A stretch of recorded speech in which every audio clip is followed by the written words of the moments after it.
wabarakatuh. Perkenalkan, nama saya Reko Oktarian dari kelas manajemen 19A NPM 1941140, mata kuliah komunikasi bisnis. Di sini saya akan mempresentasikan critical review tentang film Sang Pemimpi. Pendahuluan.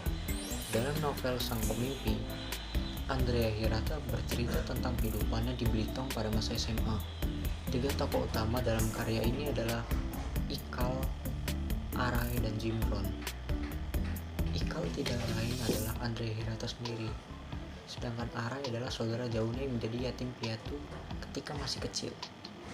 Arai disebut Simpai Keramat karena keluarganya ia adalah orang terakhir yang masih hidup, dan ia pun diangkat menjadi anak oleh Ikal.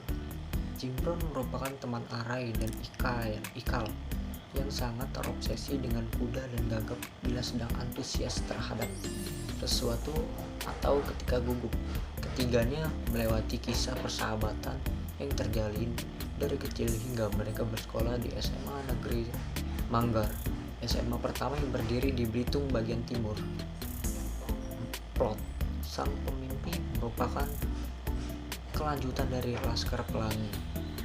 Film ini menceritakan mengenai Ikal dan saudara-saudaranya Arai serta sahabatnya Jimron pada usia remaja, dan mengisahkan mengenai anak remaja yang mencari identitas diri dan seksualitas pada usia 17 tahun. Ikal masih merindukan cinta pertamanya yang telah pergi dari Belitung, menyisakan hanya kenangan dan sebuah kotak kaleng bergambarkan Menara Eiffel. Arai, seorang playboy bergaya Melayu, jatuh cinta kepada teman sekelasnya Zakiah Nurmala yang tampaknya bertepuk sebelah tangan. Sementara itu, Jimron berangan-angan untuk menyelamatkan Laksmi, seorang gadis muda yang bekerja di sebuah pabrik cincau.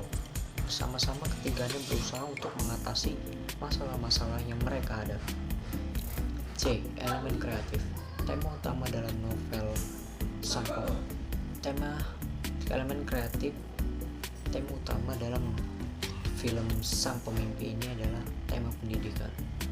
Latar tempat itu berlatar di sebuah sekolah SD Muhammadiyah yang terletak di Belitung Timur. Latar waktu film ini dibuat berdasarkan kisah nyata, walaupun ada sedikit imajinasinya. Jadi latar waktu yang digunakan adalah sekitar tahun 1974-an. Latar suasana yang ada di dalam film ini beragam karena konflik-konflik yang muncul juga beragam. Yang pertama, suasana sedih. Yang kedua, suasana senang. Ketiga, suasana cemas.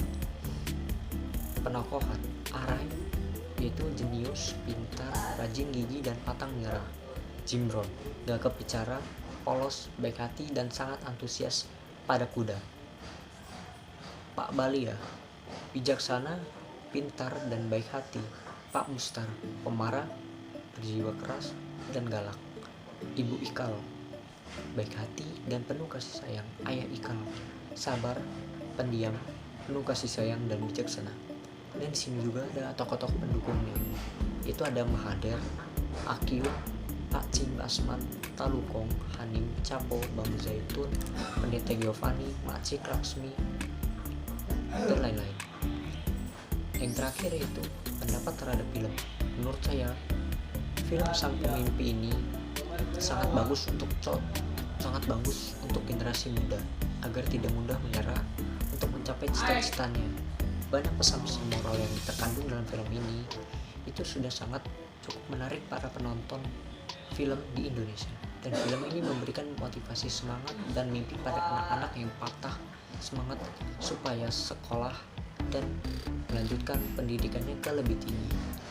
Yang terakhir, kesimpulan dari film Sang Pemimpi ini, saya termotivasi bahwa cita-cita itu bisa diraih oleh siapapun dengan bekerja keras dan berusaha setinggi apapun. Hal ini dapat disimpulkan sebagai sebuah film yang baik karena memiliki banyak nilai yang dapat diterapkan dalam kehidupan sehari-hari kita, terutama nilai pendidikan, nilai nilai agama, dan aspek sosial. Terima kasih atas waktunya. Apabila saya ada salah kata, saya mohon maaf. Wabillahi taufiq wal hidayah. Wassalamualaikum warahmatullahi wabarakatuh.